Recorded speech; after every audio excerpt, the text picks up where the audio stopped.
Next chapter है हमारा chemical control, chemical coordination and integration. ठीक है, you have already learn that the neural system provides a point two point rapid coordination among organs. अलग अलग जो organ है उनके बीच में जो पॉइंट टू पॉइंट कोऑर्डिनेशन है कि कोई भी सिग्नल है वो एक पॉइंट से दूसरे पॉइंट तक जाएगा, वो किसके थ्रू जाता है?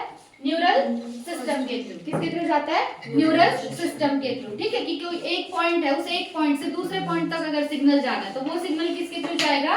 न्यूरल सिस्टम के थ्रू जाता है। ठीक है, the neural coordination is fast but short lived. जो न्यूरल कोऑर्डिनेशन होता है ना, कोऑर्डिनेशन का मतलब क्या है कि जब कई सारी चीजें मिलजुल के काम करती हैं तो उसको बोलते हैं कोऑर्डिनेशन। तो जो ये न्यूरल कोऑर्डिनेशन है ये फास्ट तो है लेकिन ये शॉर्ट लिव्ड है, मतलब बहुत कम टाइम के लिए होता है। ठीक है, तो न्यूरल कोऑर्डिनेशन की स्पेशलिटी तो ये है कि वो फास्ट है, बट लिमिटेशन है कि वो शॉर्ट लिव्ड है। As the nerve fibers do not innervate all the cells of the body and the cellular functions need to be continuously regulated. देखो, ऐसा तो नहीं है ना कि हमारा कोई भी बॉडी का काम अगर थोड़ी देर के लिए रुक जाए तो काम चल जाएगा, नहीं है ना। हर बॉडी का जो सेल है उसको जरूरत है कि वो लगातार चलता रहे। जब हम सो रहे होते हैं ना तो उस टाइम भी हमारा मेटाबॉलिज्म एक्टिव होता है, मतलब जब हम सो रहे हैं तब भी हमारे सेल्स काम कर रहे हैं। तो सेल्स को तो हर टाइम काम करते रहना है। अब न्यूरल कोऑर्डिनेशन तो क्या है? फास्ट तो है बट शॉर्ट लिव्ड है, तो उससे तो काम चल नहीं सकता। और जो हमारा नर्वस सिस्टम है उसकी जो नर्व फाइबर्स हैं वो हमारी सारी बॉडी में भी नहीं फैले हुए। ठीक है, डू नॉट इनरवेट मतलब फैले होना, पहुंचना। जो नर्व फाइबर्स हैं वो पूरी बॉडी तक नहीं पहुंच पाते हैं, इसीलिए हमें जरूरत पड़ी एंडोक्राइन सिस्टम की। ठीक है, न्यूरल सिस्टम में तो क्या है कि एक पॉइंट से दूसरे पॉइंट तक सिग्नल जाएगा, बट वो फास्ट तो है लेकिन शॉर्ट लिव्ड है। ठीक है, और जो सारे नर्व फाइबर्स है वो हमारी पूरी बॉडी में भी नहीं पहुंच रहे, लेकिन इस चीज की जरूरत है कि सारे जो सेल्स हैं वो लगातार काम करते रहें। तो नर्वस सिस्टम से तो अकेले से काम नहीं बनेगा, इसीलिए A special kind of coordination and integration has to be provided. हमारे सारे सेल्स हर टाइम काम करते रहें, इसके लिए जरूरी है कि एक स्पेशल तरीके का कोऑर्डिनेशन भी हो बॉडी में और इंटीग्रेशन भी हो। ठीक है, this function is carried out by hormones. ये काम कौन करेंगे? हॉर्मोन्स करेंगे। किसका ये काम? हॉर्मोन्स का। The neural system and the endocrine system jointly coordinate and regulate the physiological functions in the body. Chapter की पहली इंपॉर्टेंट लाइन कि हमारी बॉडी में जितने भी फंक्शंस हो रहे हैं, फिजियोलॉजिकल फंक्शंस जैसे रिप्रोडक्शन हो गया, रेस्पिरेशन हो गया, डाइजेशन हो गया, ये सारे क्या हमारे फिजियोलॉजिकल फंक्शंस। तो इन फिजियोलॉजिकल फंक्शंस को रेगुलेट कराने का काम किसका है? न्यूरल सिस्टम का भी और एंडोक्राइन सिस्टम का भी। तो न्यूरल सिस्टम और एंडोक्राइन सिस्टम कोऑर्डिनेशन में काम करते हैं। कोऑर्डिनेशन में मतलब मिलजुल के काम करते हैं कि हाँ ये काम मैंने कर दिया, ये काम तू कर ले। ठीक है, दोनों मिलजुल के काम करेंगे और रेगुलेट करेंगे हमारे फिजियोलॉजिकल फंक्शंस को। फिजियोलॉजी का मतलब क्या है पता है ना? अंदर जो भी डाइजेशन, रेस्पिरेशन सब कुछ चल रहा है वो किस में आता है? फिजियोलॉजी में आता है। ठीक है, तो हमारी बॉडी के फिजियोलॉजिकल फंक्शंस को रेगुलेट करेंगे दो सिस्टम, कौन कौन से? न्यूरल सिस्टम और एंडोक्राइन सिस्टम। कोऑर्डिनेशन में मिलजुल के काम करेंगे। ठीक है, अच्छा एक और इम्पोर्टेंट लाइन थी यहाँ पे कि जो न्यूरल सिस्टम है वो फास्ट तो है बट शॉर्ट लिव्ड है। क्या हमारी पूरी बॉडी में नर्व फाइबर्स फैले हुए हैं? नहीं फैले हुए। ठीक है, पूरी बॉडी इनरवेट नहीं है नर्व फाइबर्स से। अब मेन चैप्टर शुरू होता है हमारा। एंडोक्राइन ग्लैंड और हार्मोन्स के बारे में पढ़ना है। एंडोक्राइन ग्लैंड्स के पास डक्ट नहीं होती, इसीलिए हम एंडोक्राइन ग्लैंड्स को बोलते हैं डक्टलेस ग्लैंड। ठीक है, इसीलिए इनका नाम क्या है? Ductless gland. ठीक है, their secretion are called hormones. जो एंडोक्राइन ग्लैंड्स सिक्रीट करते हैं इनके सिक्रीशन को हम बोलते हैं हार्मोन। एंडोक्राइन ग्लैंड के सिक्रीशन को क्या बोलेंगे? हार्मोन बोलेंगे। The classical definition of hormone. अब इंपॉर्टेंट बात यहाँ पे क्या है कि हार्मोन की हमारे पास दो डेफिनेशन है, एक तो क्लासिकल डेफिनेशन और एक जो अभी रिसेंट डेफिनेशन है, साइंटिफिक डेफिनेशन। ठीक है, हार्मोन की कितनी डेफिनेशन है? दो, एक तो क्लासिकल डेफिनेशन और एक साइंटिफिक रिसेंट डेफिनेशन। तो क्लासिकल डेफिनेशन देखो क्या कहती है, hormone as a chemical produced by endocrine glands. Classical definition का कहना है कि हार्मोन एक केमिकल है। हार्मोन क्या है? एक केमिकल जो प्रोड्यूस कहां से होगा? एंडोक्राइन ग्लैंड से। कहां से प्रोड्यूस होगा?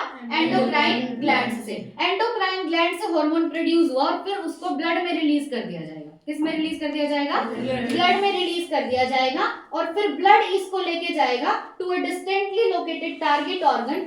ये इसकी क्लासिकल डेफिनेशन है। कोई भी एक ऑर्गन है जो बहुत दूर प्रेजेंट था उस ऑर्गन को जरूरत है हार्मोन की, तो उस ऑर्गन तक हार्मोन लेके जाएगा ब्लड। कौन लेके जाएगा? ब्लड। ठीक है, हमारी बॉडी में बहुत सारे एंडोक्राइन ग्लैंड हैं। एंडोक्राइन ग्लैंड का सिक्रीशन क्या है? हार्मोन। हार्मोन क्या है? एक केमिकल है। ठीक है, तो क्लासिकल डेफिनेशन का क्या कहना है कि हार्मोन एक केमिकल है जिसको एंडोक्राइन ग्लैंड से सिक्रीट करेंगे और फिर रिलीज कर देंगे किसके अंदर?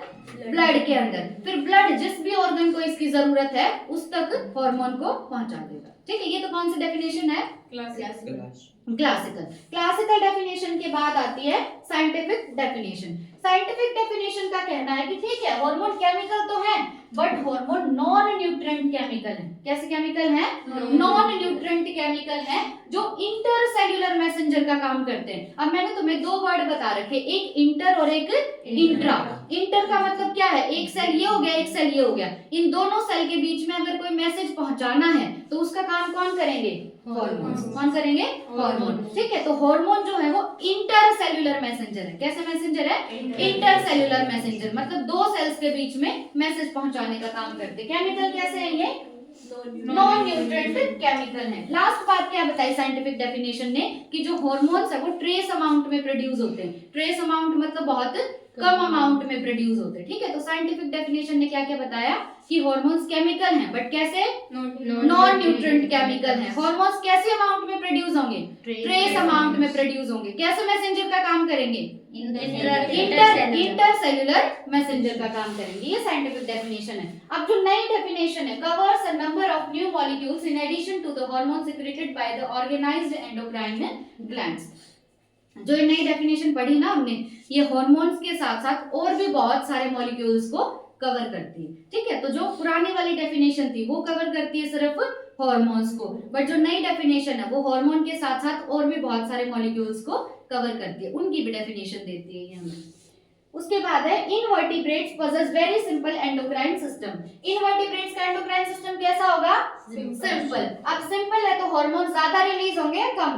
कम। तो फ्यू हार्मोन्स रिलीज करते हैं वो, जबकि जो वर्टिब्रेट्स है, वर्टिब्रेट्स का एंडोक्राइन सिस्टम कैसा होगा? बहुत कॉम्प्लेक्स होगा और वहां से जो हार्मोन रिलीज होंगे वो बहुत ज्यादा नंबर में रिलीज होते हैं। ठीक है, whereas a large number of chemical act as hormones and provide coordination in the vertebrates। ठीक है, अभी हम ह्यूमन का एंडोक्राइन सिस्टम पढ़ेंगे। तो इस पेज पे हमने क्या पढ़ा? मेन जो पॉइंट है कि जो न्यूरल सिस्टम है वो फास्ट तो है बट शॉर्ट लिव्ड है, इसीलिए हमें जरूरत पड़ी एंडोक्राइन सिस्टम की, क्योंकि हमारी बॉडी को तो हर टाइम काम करना है। अब एंडोक्राइन सिस्टम और न्यूरल सिस्टम दोनों मिलके काम करेंगे, कोऑर्डिनेशन में काम करेंगे और रेगुलेट करेंगे बॉडी के कौन से फंक्शंस को? फिजियोलॉजिकल फंक्शंस को रेगुलेट करेंगे। उसके बाद हमने एंडोक्राइन सिस्टम पढ़ रहे हैं अभी। अब जो एंडोक्राइन ग्लैंड है क्या उनमें डक्ट होती हैं? नहीं होती, इसीलिए एंडोक्राइन ग्लैंड का एक और नाम है डक्टलेस ग्लैंड। ठीक है, फिर हमने हार्मोन्स की डेफिनेशन देखी। हार्मोन्स की दो डेफिनेशन है, एक क्लासिकल और एक साइंटिफिक डेफिनेशन। क्लासिकल डेफिनेशन का क्या कहना है कि हार्मोन एक केमिकल है। हार्मोन क्या है? एक केमिकल, जो रिलीज होंगे कहां से? एंडोक्राइन ग्लैंड से रिलीज होंगे, फिर उनको डाल दिया जाएगा ब्लड में, और फिर जिस भी दूर लोकेटेड ऑर्गन को उसकी जरूरत है हार्मोन की, उस तक ब्लड उस हार्मोन को पहुंचा के आएगा। साइंटिफिक डेफिनेशन का क्या कहना है कि हार्मोन एक केमिकल तो है बट वो नॉन न्यूट्रिएंट केमिकल है। ठीक है, कैसे मैसेंजर का काम करेगा? इंटरसेल्यूलर मैसेंजर का काम करेगा। और कैसे अमाउंट में प्रोड्यूस होता है? ट्रेस अमाउंट में प्रोड्यूस होता है। फिर वर्टिब्रेट्स में जो एंडोक्राइन सिस्टम है वो बहुत सिंपल है ना? सॉरी, वर्टिब्रेट्स में बहुत कॉम्प्लेक्स और इनवर्टिब्रेट्स में बहुत सिंपल है। ठीक है, ज्यादा हार्मोन किस में रिलीज होंगे? वर्टिब्रेट्स में, और कम रिलीज होंगे इनवर्टिब्रेट्स में। ठीक है, यहाँ पे बस इतना इंपॉर्टेंट है। अब हमें ह्यूमन एंडोक्राइन सिस्टम पढ़ना है। The endocrine glands and hormone producing diffused tissues या sales located in different parts of our body constitute the endocrine system। Endocrine system किस किस से मिलके बना है?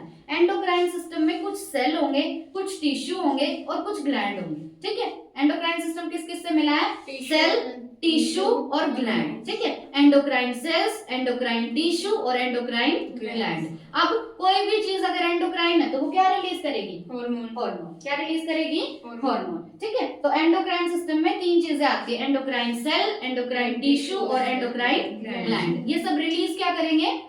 हार्मोन रिलीज करेंगे। अब ये नाम याद करने हैं हमें इन सब के। देखो, pituitary, pineal, thyroid, adrenal, pancreas, parathyroid, thymus and gonads. इसमें आ जाएगा testis in male and ovary in females. ये है हमारे एंडोक्राइन बॉडीज, हमारी बॉडी। अब देखो ये जो है ना एंडोक्राइन ग्लैंड, एंडोक्राइन टिश्यू और सेल्स, इनको हम एंडोक्राइन बॉडी बोलते हैं। क्या बोलते हैं? Endocrine body. एंडोक्राइन बॉडी में एंडोक्राइन सेल भी आ सकता है, एंडोक्राइन टिश्यू भी आ सकता है और एंडोक्राइन ग्लैंड भी आ सकता है। तो हमारी एंडोक्राइन बॉडीज कौन कौन सी हैं? पहले ए वाला याद करो, देखो ए से एक ही है एड्रिनल ग्लैंड। ए से क्या है? Adrenal gland. ठीक है, आज से ए फॉर एप्पल नहीं बोलना, ए फॉर एड्रिनल ग्लैंड। ठीक है, अब ए के बाद ना सारे पी वाले याद करो। देखो पहले बोलो पिट्यूटरी, ना पेनक्रियास याद करो, पहले पेनक्रियास से पहले क्या है? पेनक्रियास। पेनक्रियास के बाद पिट्यूटरी, पिट्यूटरी के बाद पीनियल, पीनियल के बाद पैराथायराइड। अब पैराथायराइड का पैरा हटा दो, क्या बच गया? थायराइड। क्या बच गया? थायराइड। अब टी से थायराइड, टी से अगला क्या होगा? थाइमस। क्या होगा? थाइमस। और लास्ट बच गया गोनाड्स। लास्ट क्या है? गोनाड्स। गोनाड्स क्या होते हैं? मेल के अंदर टेस्टिस और फीमेल के अंदर ओवरी, इनको हम बोलते हैं गोनाड्स। क्या बोलते हैं? गोनाड्स। तो सबसे पहले ए से बताओ कौन सा था? Adrenal gland. ए के बाद पी से सारे, पहला पी से पेनक्रियास, पेनक्रियास के बाद पिट्यूटरी, पिट्यूटरी के बाद पीनियल, पीनियल के बाद पैराथायराइड, पैराथायराइड के बाद थायराइड, थायराइड के बाद थाइमस, थाइमस के बाद गोनाड्स, गोनाड्स में मेल में टेस्टिस, फीमेल में ओवरी। ठीक है, मतलब इन सब का काम है हार्मोन रिलीज करना। क्या रिलीज करेंगे? ये हार्मोन रिलीज करेंगे। अब देखो in addition to this some other organs. अब ये तो हार्मोन रिलीज करते ही हैं, इनके अलावा और क्या क्या है? GI tract. क्या है अगला? GI tract. जीआई ट्रैक्ट क्या होगा? Gastro intestinal tract. नेक्स्ट क्या है? गैस्ट्रो इंटेस्टाइनल ट्रैक्ट, मतलब ये भी हार्मोन प्रोड्यूस करती है। नेक्स्ट होगा liver, then kidney and last है हार्ट। ठीक है, तो जीआई ट्रैक्ट, लिवर, किडनी और हार्ट ये भी प्रोड्यूस करते हैं हार्मोन्स। ठीक है, a brief account of the structure and functions of all major endocrine glands and hypothalamus of the human body is given in the following sections। ठीक है, यहाँ पे हमने इंपॉर्टेंट क्या पढ़ा कि जो हमारा एंडोक्राइन सिस्टम है, लिखो तुम ये नोटबुक में रखो में,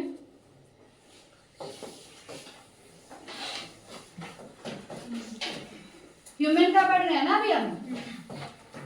जो हमारा एंडोक्राइन सिस्टम है, एंडोक्राइन सिस्टम किस किस से मिलकर बना है? एंडोक्राइन सेल्स, एंडोक्राइन सेल्स होंगे, एंडोक्राइन टिश्यूज होंगे, एंडोक्राइन ग्लैंड्स और एंडोक्राइन ग्लैंड्स होंगे। ठीक है, ये सारे मिलकर बनाएंगे एंडोक्राइन सिस्टम। अब एंडोक्राइन बॉडीज कौन कौन सी हैं? एड्रिनल, हाँ पहले बोलो फर्स्ट क्या है? Adrenal gland. फर्स्ट क्या है? Adrenal gland, adrenal gland. A से एड्रिनल। सेकंड क्या होगा? Pancreas, pancreas. सेकंड क्या है? पेनक्रियास। थर्ड क्या है? Pituitary, pituitary. थर्ड क्या होगा? Pituitary, pituitary. Next pineal, pineal gland.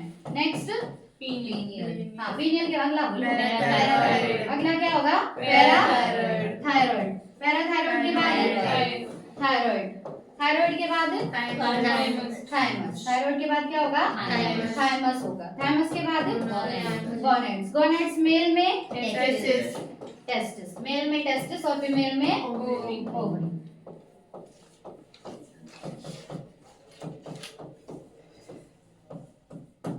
उसके बाद थे इनके अलावा और भी कुछ ऐसे पार्ट है जो हार्मोन रिलीज करते हैं। पहला क्या था उसमें? GI tract.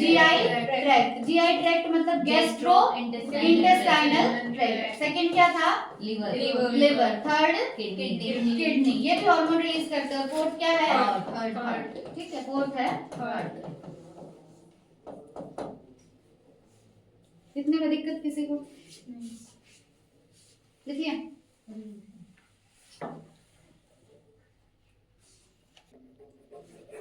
अब जितने भी हमने एंडोक्राइन बॉडीज पढ़ी ना ऊपर, क्या उसमें कहीं हाइपोथैलेमस था? नहीं था ना, फिर भी हम हाइपोथैलेमस पढ़ रहे हैं। क्यों पढ़ रहे हैं? वो देखेंगे क्यों पढ़ रहे हैं हाइपोथैलेमस। अभी देखो, as you know the hypothalamus is the basal part of diencephalon. पता था तुम्हें? Forebrain and it regulates a wide spectrum of body functions. देखो हमारा जो ब्रेन है ना, हमारे ब्रेन के 3 पार्ट हैं, न्यूरल वाले चैप्टर में पढ़ेंगे, फोर ब्रेन, मिड ब्रेन और हाइंड ब्रेन। ठीक है, कितने पार्ट है ब्रेन के? 3, फोर ब्रेन, मिड ब्रेन और हाइंड ब्रेन। अब फोर ब्रेन में जो डायंसेफेलॉन है, डायंसेफेलॉन एक पार्ट होता है फोर ब्रेन में, उसके बेस में प्रेजेंट है हाइपोथैलेमस। क्या प्रेजेंट है? हाइपोथैलेमस। ठीक है, तो ब्रेन है, ब्रेन का एक पार्ट है फोर ब्रेन। अब फोर ब्रेन में प्रेजेंट है डायंसेफेलॉन और डायंसेफेलॉन के बेस में प्रेजेंट है हाइपोथैलेमस। हमारी बॉडी के बहुत सारे फंक्शंस को रेगुलेट करता है hypothalamus. It contains several group of neurosecretory cells called nuclei. अब हाइपोथैलेमस में क्या है कि कुछ सेल्स का ग्रुप प्रेजेंट है और ये सेल्स हैं न्यूरोसेक्रेटरी सेल्स। सेल्स कौन से हैं? Neurosecretory cells. ठीक है, इनका एक ग्रुप है और उस ग्रुप को हम बोलते हैं न्यूक्लियाई। क्या बोलेंगे? न्यूक्लियाई। और न्यूक्लियाई का काम है कि वो हार्मोन प्रोड्यूस करते हैं। क्या प्रोड्यूस करेंगे? हार्मोन। तो हाइपोथैलेमस है, हाइपोथैलेमस में क्या है? कुछ सेल्स का ग्रुप प्रेजेंट है। कौन से सेल्स का? न्यूरोसेक्रेटरी सेल्स का। और इस ग्रुप को क्या बोलेंगे? न्यूक्लियाई। ग्रुप को क्या बोलेंगे? न्यूक्लियाई। ठीक है, क्या प्रोड्यूस करेंगे ये सेल्स? हार्मोन्स प्रोड्यूस करेंगे। These hormones regulate the synthesis and secretion of pituitary hormones. अब पिट्यूटरी ग्लैंड जो हार्मोन सिक्रीट करता है उन हार्मोन्स को बोलते हैं पिट्यूटरी हार्मोन। तो पिट्यूटरी हार्मोन का सिंथेसिस करवाना है और उनका सिक्रीशन करवाना है, इस चीज को रेगुलेट कौन करेगा? हाइपोथैलेमस। ठीक है, पिट्यूटरी ग्लैंड है, पिट्यूटरी, तुम सारे लिख लो, पहले लिख लो, मैंने पढ़ा ना, मैं किसको देख के पढ़ाऊंगी बताना मेरे को। पिट्यूटरी ग्लैंड है, पिट्यूटरी ग्लैंड से कौन से हार्मोन आ रहे हैं? Pituitary hormone. उन हार्मोन्स को सिक्रीट और सिंथेसाइज करना है या नहीं करना, वो कौन डिसाइड करेगा? हाइपोथैलेमस। ठीक है, however the hormones produced by hypothalamus are of two types. hypothalamus जो है वो 2 टाइप के हार्मोन रिलीज करता है, एक तो रिलीजिंग हार्मोन और एक इनहिबिटिंग हार्मोन। कितने टाइप के हार्मोन रिलीज करेगा हाइपोथैलेमस? 2 टाइप के, रिलीजिंग हार्मोन और इनहिबिटिंग हार्मोन। रिलीजिंग से नाम से पता चल रहा है कि अगर हाइपोथैलेमस ने रिलीजिंग हार्मोन सिक्रीट किया है तो ये हार्मोन पिट्यूटरी को जाके बोलेंगे कि तू अपने हार्मोन रिलीज कर, है ना। रिलीजिंग हार्मोन मतलब ये किसी चीज को रिलीज करवाएंगे। अगर हाइपोथैलेमस ने इनहिबिटिंग हार्मोन रिलीज किए हैं तो ये हार्मोन पिट्यूटरी को कहेंगे कि तू अपने हार्मोन रिलीज मत कर। ठीक है, तो हाइपोथैलेमस ने कितने टाइप के हार्मोन रिलीज किए? 2 टाइप के, रिलीजिंग हार्मोन और इनहिबिटिंग हार्मोन। अब एग्जांपल है बस इनके, देखो रिलीजिंग हार्मोन का काम क्या है? ये स्टिमुलेट करेंगे पिट्यूटरी हार्मोन्स के सिक्रीशन को, और इनहिबिटिंग हार्मोन क्या करेंगे? पिट्यूटरी हार्मोन्स के सिक्रीशन को इनहिबिट करेंगे। अब पहले आता है रिलीजिंग हार्मोन का एग्जांपल। अब देखो एक हार्मोन है, हार्मोन का नाम है गोनाडोट्रोपिन। हार्मोन का नाम क्या है? गोनाडोट्रोपिन। ये हार्मोन रिलीज करता है पिट्यूटरी। कौन रिलीज करता है? पिट्यूटरी। पर पिट्यूटरी को गोनाडोट्रोपिन रिलीज करना है या नहीं करना, इसके लिए सिग्नल कहां से आएगा? हाइपोथैलेमस से। इसीलिए हाइपोथैलेमस रिलीज करता है जीएनआरएच। हाइपोथैलेमस क्या रिलीज करेगा? जीएनआरएच। जीएनआरएच है gonadotropin releasing hormone. Gonadotropin releasing hormone क्या है? ये ऐसा हार्मोन है जो हाइपोथैलेमस से रिलीज होता है पर पिट्यूटरी को सिग्नल देगा कि तू अपना गोनाडोट्रोपिन हार्मोन रिलीज कर। ठीक है, तो गोनाडोट्रोपिन कहां से आता है? पिट्यूटरी से। पर गोनाडोट्रोपिन को रिलीज करना है या नहीं करना? तो देखो क्या देखा हमने कि पिट्यूटरी से एक हार्मोन निकलता है गोनाडोट्रोपिन। गोनाडोट्रोपिन को रिलीज करना है या नहीं करना, ये कौन डिसाइड करेगा? जीएनआरएच। कौन डिसाइड करेगा? जीएनआरएच। जीएनआरएच कहां से आता है? हाइपोथैलेमस से आता है। ठीक है, तो जीएनआरएच तुम्हें कैसा हार्मोन लगा है? ये है एक रिलीजिंग हार्मोन। रिलीजिंग हार्मोन है तो ये गोनाडोट्रोपिन के सिंथेसिस को मतलब रिलीजिंग इफेक्ट डालेगा या इनहिबिटिंग? रिलीजिंग है ना, मतलब पिट्यूटरी को बोलेगा कि तू गोनाडोट्रोपिन रिलीज कर। उसके बाद नेक्स्ट एग्जांपल है सोमैटोस्टैटिन का। सोमैटोस्टैटिन एक इनहिबिटिंग हार्मोन है, ये पिट्यूटरी को बोलेगा कि तू अपने अंदर से ग्रोथ हार्मोन मत निकाल। ठीक है, पिट्यूटरी ग्लैंड है, पिट्यूटरी ग्लैंड से एक हार्मोन निकलता है ग्रोथ हार्मोन। हार्मोन का नाम क्या है? Growth hormone. जब भी ऐसा होना कि ग्रोथ हार्मोन को इनहिबिट करवाना है, अब ग्रोथ हार्मोन रिलीज नहीं होना चाहिए, तो इसके लिए हाइपोथैलेमस रिलीज करता है सोमैटोस्टैटिन। क्या रिलीज करेगा? सोमैटोस्टैटिन। तो सोमैटोस्टैटिन एक इनहिबिटिंग हार्मोन है। मतलब जब भी हाइपोथैलेमस सोमैटोस्टैटिन रिलीज करेगा तो पिट्यूटरी से ग्रोथ हार्मोन रिलीज नहीं होगा, ठीक है। तो सोमैटोस्टैटिन है एक inhibiting hormone. These hormones originating in the hypothalamic neurons. देखो ये लाइन बहुत इंपॉर्टेंट है, ऊपर का तो सबको याद रह जाता है। ये जो हार्मोन है originating in the hypothalamic neurons, ये हार्मोन्स बन कहां पे रहे हैं? हाइपोथैलेमिक न्यूरॉन्स में। कहां बन रहे हैं? हाइपोथैलेमिक न्यूरॉन्स में। पास थ्रू एक्सॉन, ये अपने एक्सॉन से पास करेंगे और फिर अपनी नर्व एंडिंग से इनको रिलीज कर देंगे। देखो अभी पढ़ा नहीं है हमने, लेकिन 10th में तुमने देखा होगा थोड़ा बहुत न्यूरॉन का स्ट्रक्चर।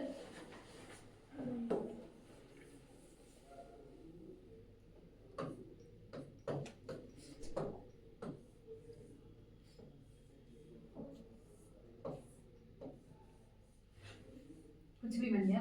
देखो ये जो बीच वाला पार्ट होता है न्यूरॉन में, इसको क्या बोलते हैं? Cell body. इसको बोलते हैं सेल बॉडी, ठीक है। और यहाँ पे ये जो प्रेजेंट होती है, नहीं डेंड्राइट यहाँ पे होती है, यहाँ पे जो होंगे वो डेंड्राइट होंगे। यहाँ पे होती है नर्व एंडिंग्स, यहाँ पे क्या होंगी? Nerve endings. अब इसके आगे ना एक और न्यूरॉन लगा होता है ना, तो यहाँ पे इतना नहीं जाना बेटा, रुक जाओ। इसके आगे एक ही न्यूरॉन, एक और न्यूरॉन लगा होगा, तो सिग्नल यूं ही ट्रांसफर होता है, एक न्यूरॉन से दूसरे न्यूरॉन में सिग्नल जाता रहता है, ठीक है। तुम्हें बस क्या ध्यान रखना है कि ये एक न्यूरॉन का स्ट्रक्चर है, न्यूरॉन के स्ट्रक्चर में बीच वाला पार्ट क्या है? Cell body. और ये जो नीचे बना है ये क्या है? Nerve ending. और ये जो डंडी बना दी ना यहाँ पे, ये है एक्सॉन। ये क्या है? एक्सॉन, ठीक है। तो अब जो हाइपोथैलेमिक न्यूरॉन है वो यहाँ पे बनेंगे, यहाँ पे बन के वो पास करेंगे अपने एक्सॉन से, और फिर उन हार्मोन्स को रिलीज कर दिया जाएगा अपने नर्व एंडिंग से। कहां से रिलीज कर दिया जाएगा? नर्व एंडिंग से रिलीज कर दिया जाएगा, ठीक है। तो हाइपोथैलेमिक न्यूरॉन्स बनते हैं, सॉरी हाइपोथैलेमस के जो हार्मोन है वो बनेंगे हाइपोथैलेमिक न्यूरॉन में, फिर वो पास करेंगे अपने एक्सॉन से और फाइनली रिलीज कर दिया जाएगा थ्रू देयर नर्व एंडिंग्स, ठीक है। These hormones reach the pituitary gland. In hormones को पहुंचना कहां पे है? पिट्यूटरी ग्लैंड के पास पहुंचना है। वहां तक पहुंचाने के लिए एक सिस्टम आता है और सिस्टम का नाम है पोर्टल सर्कुलेटरी सिस्टम। सिस्टम का नाम क्या है? Portal circulatory system. और अब ये जो हार्मोन है ना, ये रेगुलेट करते हैं एंटीरियर पिट्यूटरी के फंक्शन को। पिट्यूटरी के दो पार्ट हैं, एक एंटीरियर पिट्यूटरी और एक पोस्टीरियर पिट्यूटरी। तो जो एंटीरियर पिट्यूटरी है उसको रेगुलेट करते हैं ये हाइपोथैलेमिक हार्मोन। कौन रेगुलेट करेंगे? Hypothalamic hormone. हार्मोन न्यूरॉन के अंदर बन रहे, हार्मोन रेगुलेट करेंगे उसको। अब the posterior pituitary is under the direct neural regulation of the hypothalamus. जो पोस्टीरियर पिट्यूटरी है वो डायरेक्ट नर्वस सिस्टम के कंट्रोल में, ठीक है। तो पिट्यूटरी के कितने पार्ट? दो पार्ट। एंटीरियर पिट्यूटरी तो है हार्मोन्स के कंट्रोल में और पोस्टीरियर पिट्यूटरी है नर्वस सिस्टम के कंट्रोल में। ये बहुत इंपॉर्टेंट बात है। देखो पिट्यूटरी जो है, पिट्यूटरी के कितने पार्ट? दो पार्ट। पिट्यूटरी के दो पार्ट, एक पार्ट है एंटीरियर पार्ट और एक पार्ट है पोस्टीरियर पार्ट। अब हाइपोथैलेमस रिलीज करता है हार्मोन्स, वो हार्मोन किसके अंदर बनेंगे? हाइपोथैलेमिक न्यूरॉन के अंदर। किसके अंदर बनेंगे? हाइपोथैलेमिक न्यूरॉन के अंदर। फिर वो हार्मोन पास करेंगे एक्सॉन से। किससे पास करेंगे? एक्सॉन से। और फिर नर्व एंडिंग्स के थ्रू उन हार्मोन्स को रिलीज कर दिया जाएगा। अब इन हार्मोन्स को एक सिस्टम में डालेंगे, सिस्टम का नाम क्या है? Portal circulatory system. Portal circulatory system में इसको डाल देंगे और पोर्टल सर्कुलेटरी सिस्टम इसको लेके जाएगा एंटीरियर पिट्यूटरी तक। तो एंटीरियर पिट्यूटरी किसके कंट्रोल में है? हाइपोथैलेमस के हार्मोन के कंट्रोल में है। जब हाइपोथैलेमस हार्मोन रिलीज करेगा तभी एंटीरियर पिट्यूटरी अपना काम करेगा। पर पोस्टीरियर पिट्यूटरी किसके कंट्रोल में है? Nervous system. यानी ये डायरेक्ट न्यूरल रेगुलेशन से रेगुलेट होगा, ठीक है। तो डायरेक्ट नर्वस सिस्टम से रेगुलेट होती है पोस्टीरियर पिट्यूटरी, पर हार्मोन्स के कंट्रोल में है एंटीरियर पिट्यूटरी, ठीक है। अब इसका तो मैं डायग्राम दिखाऊंगी, पहले और पार्ट देख लेते हैं। जो हाइपोथैलेमस है उसकी लोकेशन क्या है वो देखेंगे सबसे पहले। ब्रेन के कितने पार्ट? तीन पार्ट। हमें कौन सा पार्ट देखना है अभी? Fore brain. कौन सा पार्ट देखना है? Fore brain. फोर ब्रेन का भी कौन सा पार्ट? डायनसेफेलॉन। क्या देखना है? डायनसेफेलॉन। और डायनसेफेलॉन का भी कौन सा पार्ट?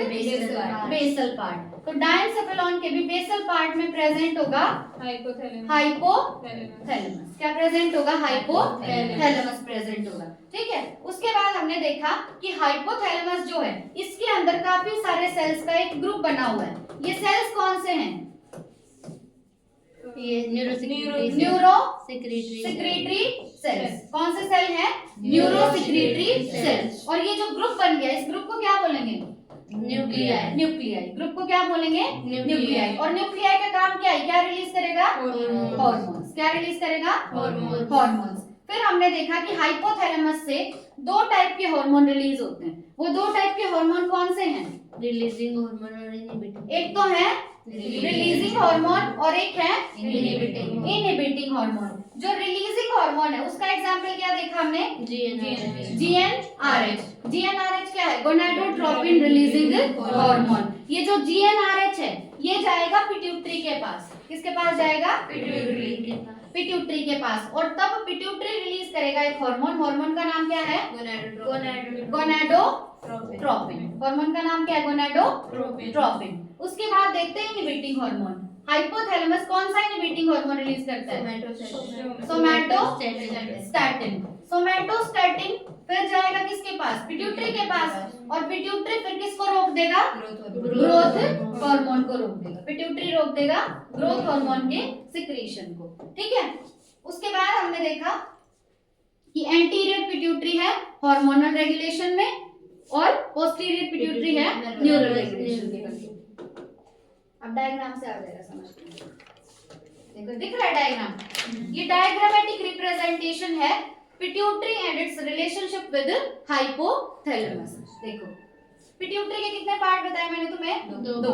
एक पोस्टीरियर पिट्यूटरी और एक एंटीरियर पिट्यूटरी। अब जो हमारा ब्रेन है वो बना हुआ है न्यूरॉन्स से। किससे बना हुआ है? न्यूरॉन्स से। तो कोई चीज अगर ब्रेन के कंट्रोल में है तो वो न्यूरॉन्स से जुड़ी होगी, है ना? अब पोस्टीरियर पिट्यूटरी में देखो डायरेक्ट क्या आ रहा है? न्यूरॉन आ रहा है ना? तो पोस्ट और न्यूरॉन कहाँ से आ रहा है? हाइपोथैलेमस से। हाइपोथैलेमस किसका पार्ट है? ब्रेन का। किसका पार्ट है? ब्रेन का। तो देखो ये जो पोस्टीरियर पिट्यूटरी है यहाँ तो ब्रेन से सीधा न्यूरॉन आ रहा है। मतलब पोस्टीरियर पिट्यूटरी तो डायरेक्ट ब्रेन के कंट्रोल में है। ब्रेन मतलब डायरेक्ट नर्वस सिस्टम के कंट्रोल में है। ठीक है। पोस्टीरियर पिट्यूटरी तो डायरेक्ट किसके कंट्रोल में है? ब्रेन के नर्वस सिस्टम के कंट्रोल में है। पर एंटीरियर पिट्यूटरी के साथ ऐसा नहीं है। अब हाइपोथैलेमस में न्यूरॉन था, न्यूरॉन के अंदर बना हार्मोन, वो हार्मोन आया एक्सॉन से, एक्सॉन के बाद आया वो नर्व एंडिंग तक। नर्व एंडिंग से उन हार्मोन को रिलीज कर दिया गया जिसमें पोर्टल सर्कुलेटरी सिस्टम में। और पोर्टल सर्कुलेटरी सिस्टम उन हार्मोन्स को कहां तक लेके गया? एंटीरियर पिट्यूटरी तक। तो एंटीरियर पिट्यूटरी तो है हार्मोन्स के कंट्रोल में, पर पोस्टीरियर पिट्यूटरी डायरेक्ट कंट्रोल में है नर्वस सिस्टम, यानी डायरेक्ट हाइपोथैलेमस के कंट्रोल में। इसको किसी हार्मोन की जरूरत नहीं। ठीक है। पिट्यूटरी के कितने पार्ट? दो, पोस्टीरियर और एंटीरियर।